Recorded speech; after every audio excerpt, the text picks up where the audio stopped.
Росія створила мережу ізоляторів, колоній і в'язниць, між якими весь час перекидає українських бранців. Певний час їх можуть утримувати на окупованих територіях, але зрештою намагаються сховати якомога далі від України.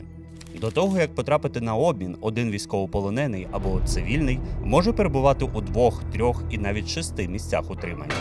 Росія не розповідає та не показує, де і в яких умовах утримує бранців. Дізнатися бодай щось про російські тюрми можна лише від звільнених із полону. За понад 2 роки Великої війни Міпл встановила в Росії понад 40 місць утримання українців. Всі вони мають багато спільного. Коли полонені вперше потрапляють у в'язниці або їх переводять із одного місця в інше, вони проходять через прийомку. Новоприбулих виводять із бусів, біля яких чатує шеренга російських спецпризначенців із кийками та електрошокерами. Повз них, зігнувшись до землі, має пробігти кожен бранець. У цей час їх нещадно б'ють по спинах і ногах. Згодом у всіх беруть відбитки пальців, зразки волосся, нігтів, слини, проводять 3D-сканування обличчя. Далі бранців змушують роздягнутися і присісти, перевіряють, чи не мають вони чогось забороненого. Після женуть у холодний душ. Часто це перший і останній раз, коли людям дають помитися. Наостанок видають тюремний одяг і розподіляють по камерах. Прийомка може тривати від 20 хвилин до 8 годин. Увесь цей час бранців б'ють гумовими кийками, дерев'яними чи металевими палицями, електрошокерами і ногами. Полоненим ніколи не говорять, де конкретно їх утримують. Про своє місце перебування бранці можуть дізнатися, побачивши тюремні штампи на книгах або подушках. Вікна у тюрмах відчиняти забороняють.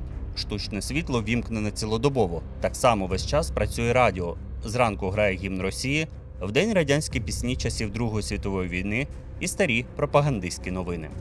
Окрему увагу в усіх місцях утримання в Російській Федерації приділяють русифікації українців. Полонених змушують вголос читати російські книги, вчити вірші, які прославляють Росію, слухати російські пісні, вигукувати «Слава Росії». Бранцям розповідають фейкові новини з фронту, кажуть, що Харків, Одесу і Київ давно захопили. Українців називають там фашистами, нациками, забороняють говорити українською. Все це, аби люди відчували себе покинутими і зголошувалися на співпрацю з окупантами. Допити полонених зазвичай проводять ФСБшники. Вони серед іншого змушують бранців відмовитися від обміну, взяти російське громадянство, зізнатися у злочинах, яких ті не вчиняли. Аби змусити бранців говорити, росіяни б'ють їх ногами і всім, що потрапляє під руку, катують електрошокерами, закладають у рот ганчірку і намагаються втопити, забороняють спати впродовж багатьох діб поспіль, морять голодом і спрагою, гвалтують, змушують присідати незліченну кількість разів.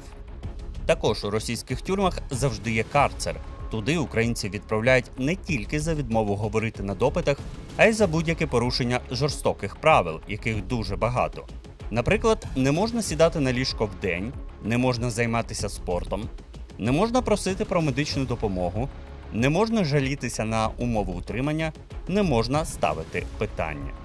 Система така: спочатку побиття, потім карцер.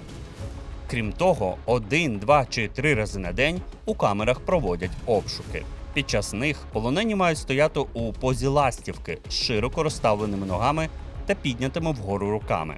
Хто змінює позу, того б'ють ногами або електрошокером. Умови утримання військовополонених і цивільних мало чим відрізняються. Їх катують, погано годують, тримають по 10 і більше людей у маленьких камерах. Окремою категорією тортур є так звана медицина. Про неї розкажемо наступного разу. Підписуйтесь на канал Міпл, аби нічого не пропустити.